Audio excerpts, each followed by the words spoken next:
small-screen Benedict Cumberbatch is now one of cinema's biggest stars. His Doctor Strange last year was a hit superhero film that was both classy and funny. He returns to BBC One next Sunday in an adaptation of Ian McEwan's harrowing novel, The Child in Time. When we spoke earlier, I began by asking what made him want to put his Hollywood career on hold and to produce an act in this particular drama. Do you think you'll ever find Kate? I will. I'll never believe that I'll never find her, so... She'll have grown. Yes. If you find her 10 years from now, she'll be a young woman almost. Yes, but she'll still be Kate. She'll still be my little girl. I was immediately intrigued. It was the first time that a McEwan novel had been muted for a television adaptation. And yes, it completely hit me in the solar plexus, and I think it would, regardless of circumstance, which happened to be that I was a father and about to be a new father, but for the second time. And this character was some way from other characters I'd played in recent times, and that appealed. That really appealed. So it was a great combination. We should explain to people that the story opens with a man who's got a 4-year-old daughter, and he's in the supermarket, and he's just turned to pay, and he turns back, and she's vanished. And she vanishes completely. He loses his child. It is about the worst possible thing that any young parent, and you've got young children, can imagine. Absolutely. And I think that'll strike a chord. Ready, steady, go! Kate! Kate! She's right there. Where is she? It's the immediacy and the seemingly innocent beginning of what unfolds as being a really extraordinarily horrific tragedy. It's the sort of thing that happens in the blink of an eye. It's almost violent in its suddenness. And then it's the end of that relationship. It's the end of a child's presence in the world, in this character's world, the father and mother's world, and it's just shattering. It's every parent's worst nightmare, I think, as you said. And how do you possibly live your life after something like that? That is one of the questions the film asks. That's exactly what the book asks, and it's about how this man goes through the process of grief with his wife and how they go on very separate journeys and how that splits them asunder.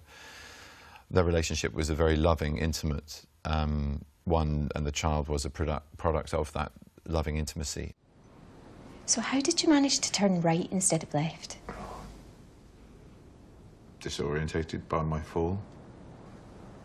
And how did you manage to fall?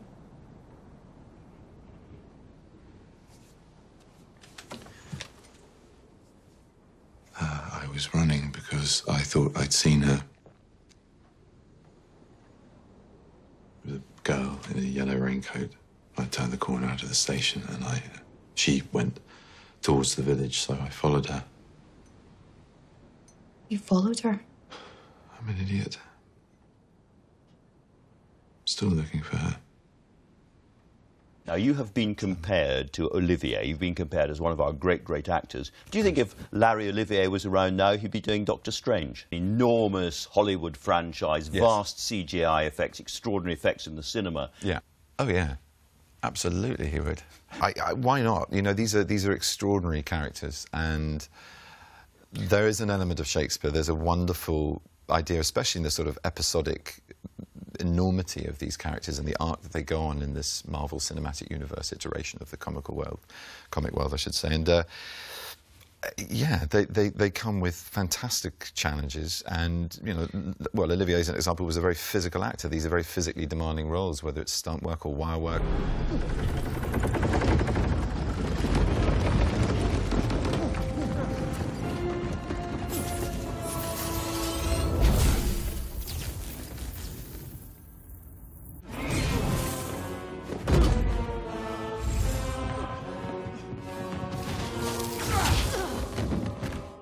The cloak's pretty heavy, by the way, pretty heavy. So, you know, all those things, the dressing up elements of it, I think he would have revelled in. And the scale of these characters and the scale of the stories, they're wonderful canvases to act on. You gave us a fantastic Hamlet. Is there another Shakespearean role that you'd love to do? You're too young for Lear, clearly, so you can't. Yeah, choose a while Lear. off, I hope. Yet. Yeah, they say having children ages you, but I don't think. Yeah, hopefully that one's still a few years off. Gosh, I don't know. I wouldn't like to say it here and now. I've been very lucky, and Hamlet was the only bucket list I had, and bucket list is putting it in a bit of a sort of trad way. All is not well. Where is your son? Foul deeds will rise. My offense is rank.